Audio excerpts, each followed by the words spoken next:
represents freedom, a space for limitless expression. Technology should ideally be this canvas, but it enforces rules, prioritizes efficiency over originality. Thus, it becomes a cage trapping creativity. Good morning, everyone present here, honorable jury members, teachers, my worthy opponents, and audience members. I am Jaditya, and I firmly stand in the favor of the topic that technology has clipped the wings of creativity.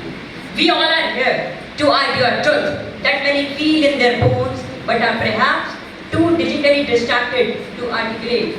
That the very technology we hail as a liberator has become, in fact, a jailer.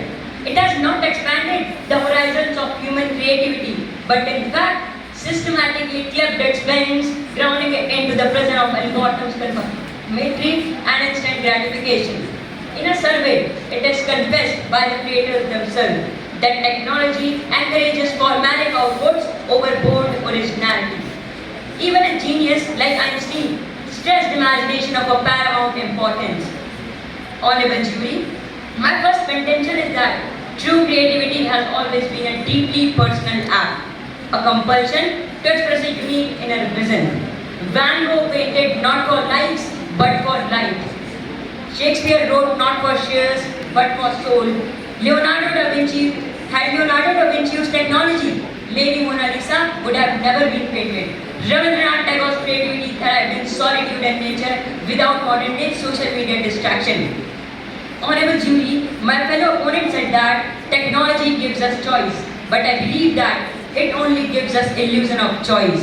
We scroll endless apps and tools, but in reality, where everything is possible, nothing feels original. So, true creativity comes from limits, unlimited palettes, few words, or simple tools used. Push people to think deeply and create something unique. Respected jury, technology has also destroyed the conditions needed for creativity like focus and boredom, as it often comes from quiet moments like a walk or a shower. But nowadays, people are too busy watching others' creativity and don't make their own. My one last question from everyone present here. Can technology create masterpieces like A Lady in the Moonlight by Raja Ravi Verma, Nataraj statue, a pinnacle of Indian sculptural art, classical composition of Pandit Ravi Shankar, epic like Mahabharata or Gitanjali, a profound poetic mastery? And the answer is a big no. As these days, no one has neither time nor patience, which is another requirement for being creative.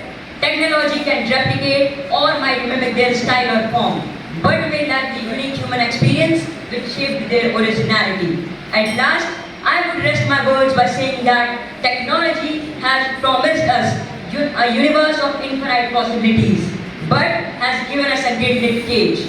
With this, I firmly hold that technology has tragically clipped the wings of creativity. Thank you and have a nice day.